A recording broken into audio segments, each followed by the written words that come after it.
मैं अपनी एक और हॉरर स्टोरी लेके। ये किस्सा भी बिल्कुल रियल है, लेकिन आप देख सकते हैं लोकेशन को। ये पीछे एक ग्रेवयार्ड है जिसे हम कब्रिस्तान भी कहते हैं। पीछे के साइड भी ये पूरा आप देखेंगे तो ये पूरा का पूरा कब्रिस्तान है। यहाँ जाने का रास्ता में दिख नहीं रहा, नहीं तो हम आप वहाँ पे ले जाके आपको दिखाते। मैं यहाँ पर मैक्लोडगंज आया हुआ हूँ, यहाँ पे सेंट जॉन चर्च के पास में, ये जो हिमाचल में धर्मशाला में स्थित है। काफ़ी अच्छी जगह है। तो आज का एक ये हॉरर किस्सा मैंने सोचा कुछ एक अलग बैकग्राउंड के साथ में, एक वे में आप सब लोगों के लिए सामने लाऊं। आज आपको मैं एक मेरे ही सब्सक्राइबर की भेजी एक रियल और हॉरर स्टोरी में सुनाने जा रहा हूँ कि उसके साथ में क्या कुछ हुआ था और कैसे कैसे चीज़ें उसके साथ डरावनी होती चली गई। आज सब इसी स्टोरी में हम जानेंगे। तो ये स्टोरी मैं आपको रीड करके सुनाऊंगा क्योंकि ऐसे एग्जैक्ट मुझे याद नहीं है। और एक चीज़ और, जिस किसी को भी भूत प्रेतों से डर लगता है वो इस वीडियो को अपने किसी बड़े के साथ में देखें, लेकिन देखें ज़रूर। तो चलिए आज की हम ये कहानी अपनी शुरू करते हैं। अभी आगे की स्टोरी मैं उसी सब्सक्राइबर के पॉइंट ऑफ व्यू से सुनाऊंगा। मैं आपको बता दूं कि ये एक लड़की है जिसका नाम काजल है। ये काजल नेम जो है इसका फेक है क्योंकि उन्होंने अपना नाम डिस्क्लोज करने के लिए मना किया था। तो आज की कहानी हम शुरू करते हैं। हेलो दोस्तों, मेरा नाम काजल है। मैं नोएडा में फ़्लैट में रहती हूँ। ये भूतिया कहानी साल 2020 की है। मैंने 2020 को जुलाई के महीने में नोएडा सेक्टर के 62 में एक फ़्लैट रेंट पर लिया था। मैं पास की ही कंपनी में काम करती थी तो मुझे उस फ्लैट से अपने ऑफिस आने जाने में आसानी होती थी। इस फ्लैट में मुझे कभी कोई परेशानी नहीं हुई और मेरा समय बहुत अच्छे से बीत रहा। 2 महीने बीतने के बाद मेरी ही एक ऑफिस की दोस्त जिसका नाम शिवानी था, उसने मेरे साथ मेरे फ्लैट में रहने की जिद की। मैं अपने फ्लैट में अकेली रहती थी तो मैंने भी उसको साथ में आने के लिए हाँ कर दिया। एक हफ्ते बाद वो मेरे फ्लैट में शिफ्ट हो गई। हम दोनों साथ में बहुत मौज मस्ती करते थे जिसकी वजह से मेरी मकान मालिक भी हमसे बहुत परेशान रहती थी, लेकिन वो हमें ज़्यादा कुछ बोलती नहीं थी क्योंकि हम हमेशा उनके कामों में उनकी मदद करते थे। तो मेनली क्या था उसके साथ में कि वही नोएडा में फ्लैट में रहती थी, अकेली रहती थी, लेकिन एक बार उसके एक दोस्त ने उसको बोला कि मैं आपके साथ में रहना आना चाहती हूँ। और शायद वो दोस्त ही था जिसके चक्कर में कुछ भूतिया जो चीज़ें हैं उसके साथ में चालू हुई, वो हम आगे की स्टोरी में जानते हैं। हमें साथ रहते रहते 1 महीना बीत चुका था और कोई परेशानी हम दोनों को नहीं हो रही थी, लेकिन उसके बाद हमारे फ्लैट में कुछ भयानक घटनाएं होने लगी। मुझे रात में अपने रूम में बहुत डर लगने लगा। कभी कभी रात में किसी के चीखने की आवाज़ आती, कभी रोने की आवाज़ आती, लेकिन बड़े ताज्जुब की बात थी, जो मेरी दोस्त शिवानी थी उसको ऐसी कोई भी आवाज़ सुनाई नहीं देती थी।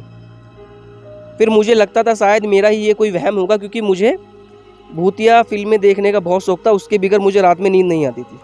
लेकिन मेरा ये वहम उस दिन दूर हुआ जब एक दिन मेरी मकान मालकिन ने भी इस बात को मुझसे पूछ लिया कि आखिर रात में फ्लैट में कौन रोता है। तो देखा आपने इनके साथ में जो भूतिया घटना है वो होनी चालू हो गई हैं। उनको यही लग रहा था कि हम दोनों ही मस्ती कर रहे होंगे, लेकिन उनकी बात से मुझे ज़रूर यह पता चल गया था कि जो भी कुछ मुझे सुनाई देता था वो सच में ही था, मेरा कोई वहम नहीं था। लेकिन ये बहुत अजीब सी बात थी कि मेरी फ्लैटमेट को वो सब आवाज़ें क्यों सुनाई नहीं देती थी, या फिर उसको सुनाई देती थी पर वो मुझसे झूठ बोलती थी। ये सभी सवाल मेरे मन में चलने लगे थे। अब आगे चीज़ें और भी बद से बदतर होने लगी। मुझे हफ्ते में 3 से 4 बार स्लीप पैरालिसिस के अटैक आने लगे। एक दिन मुझे ऐसे ही स्लीप पैरालिसिस का अटैक आया। फिर जब मैं ठीक हो गई तो रात को ही मैं पानी पीने के लिए उठी और फ्रिज के तरफ जाने लगी जो रूम के बाहर गैलरी में रखा हुआ था। और जैसे ही मैं वहाँ पे पहुँची तो मैंने देखा कि एक काला साया मेरे फ्रिज के पास साइड में खड़ा हुआ था। गैलरी की लाइट बंद थी पर नाइट बल्ब चालू था, जिस वजह से वो साया मुझे हल्का हल्का नज़र भी आ रहा था। उस साये के बहुत लंबे बाल थे और वो देखने में कोई लड़की का साया नज़र आ रहा था। उसकी आंखें भी चमक रही थी जैसे किसी बिल्ली की आंखें चमकती हैं रात में। उसको देखकर मेरी चीखें निकल गई और मैं इतनी तेज चीखी कि मेरी मकान मालिकिन और उनके पति मेरी चीख सुनकर जल्दी से ऊपर आ गए और गैलरी की लाइट जलाई। तब उन्होंने देखा कि मैं फ्रिज के पास बेहोश पड़ी हूँ। तो आपने देखा कि उनको एक रात में जब वो पानी पीने के लिए उठी तो उनको एक साया नज़र आया वहाँ पे, जिसको वो देख के इतना डर गई कि उस साया को देखने के बाद एकदम वो बेहोश हो गई। तो उनके जो मकान मालिक जो थे वो नीचे रहते थे तो उन्होंने शायद उसकी चीख की आवाज़ सुनी होगी, तो वो ऊपर आए, उनको देखा उसने। फिर अंकल जी ने मेरे मुंह पे थोड़ा सा पानी डाला और मैं होश में आने लगी। मैं पूरे अपने होश में आई और मैंने सारी की सारी बात अंकल और आंटी जी को बताई कि मैंने फ्रिज के पास क्या देखा था। उन्होंने मुझे समझाया कि शायद अंधेरे की वजह से मुझे कुछ वहम हुआ होगा। लेकिन इतना कुछ होने के बाद भी मेरी दोस्त जो शिवानी वहाँ पर नहीं थी। तब अंकल और आंटी जी ने उसको देखा तो वह रूम में सो रही थी। ऐसा लग रहा था जैसे वो कभी उठी ही नहीं थी। हम सबको बहुत ही अचंभा लगा कि इतना कुछ हो गया लेकिन फिर भी वो गहरी नींद में कैसे सो रही है। तब अंकल जी ने उसको जगाया और सारी बात उसको बताई तो उसने कहा कि मुझे तो कोई भी काजल की ऐसी आवाज़ सुनाई नहीं थी, और यह बोलकर वो फिर से सो गई। तब हमें भी लगा शायद ऑफिस के काम में थकान हो गई होगी, इसलिए उसको गहरी नींद में कुछ पता नहीं चला होगा।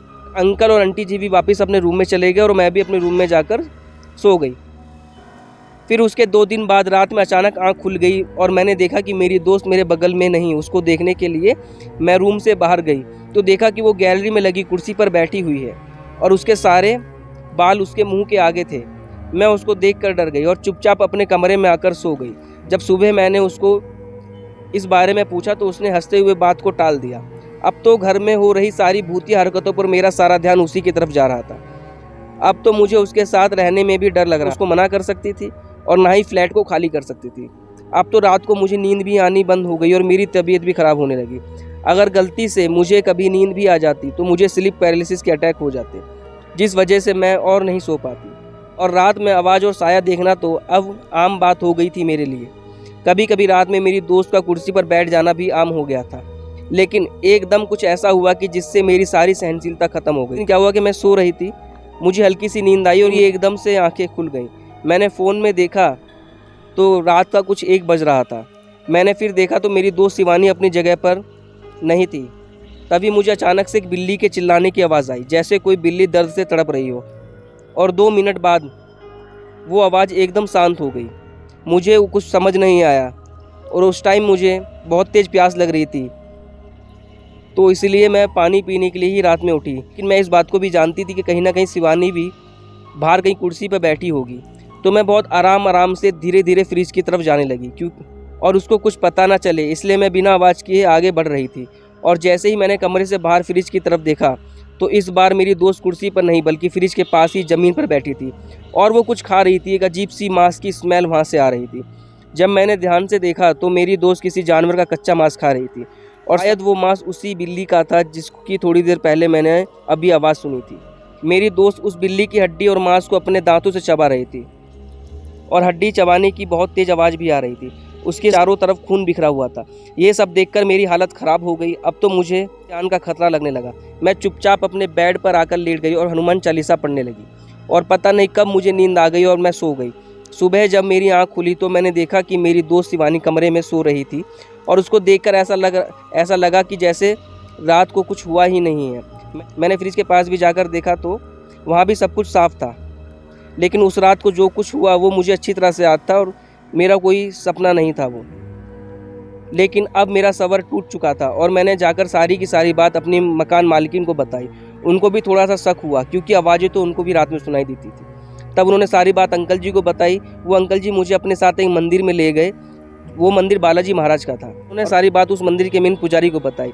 फिर उन पुजारी ने मुझसे मेरी दोस्त की फ़ोटो दिखाने के लिए कहा और फ़ोन में मैंने उनको उसकी फ़ोटो दिखाई। तब उन्होंने बताया कि तुम्हारे दोस्त पर एक ज़्यादा गंदी आत्माओं का साया है। उन्होंने इसके शरीर को अपना घर बना लिया है, इसी वजह से ऐसी हरकतें करती है और अगर जल्दी से जल्दी इसको मेहंदीपुर बालाजी नहीं ले जाया गया तो उसकी मौत भी हो जाएगी। पंडित जी की बात सुनकर अब हम सब भी डर गए। मैंने सारी की सारी बात अपनी दोस्त को बताई, लेकिन उसने मेरी बात को मानने से मना कर दिया और उल्टा मुझ पर ही इल्ज़ाम लगाने लगी।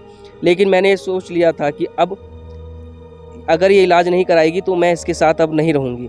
मैंने एक दिन बाद ही फ्लैट छोड़ दिया और मेरे फ्लैट छोड़ने के बाद आंटी जी ने भी उस लड़की को अपने घर पर रहने से मना कर दिया और उसको भी फ्लैट खाली करना पड़ा। कुछ टाइम बाद उसकी भी तबीयत ख़राब होने लगी और मजबूरन उसको अपनी नौकरी छोड़नी पड़ी। आज वो कहाँ है, कैसी है, ये किसी को नहीं पता। बस भगवान से प्रार्थना है कि उसने अपना इलाज करा लिया और वो ठीक हो। तो दोस्तों यही थी एक रियल स्टोरी जो मेरे सब्सक्राइबर के साथ में हुई। कैसी लगी आपको ये स्टोरी तो मुझे कमेंट सेक्शन में ज़रूर बताएं।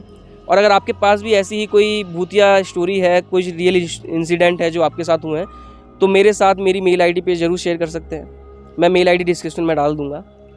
और ऐसे ही अगर आपको वीडियोस अच्छी लगती है तो चैनल को लाइक करें, सब्सक्राइब करें, वीडियोस को शेयर करें और अपना प्यार ऐसे ही मुझ पर बनाए रखें। इसी चीज़ से मैं लेता हूँ विदा। धन्यवाद।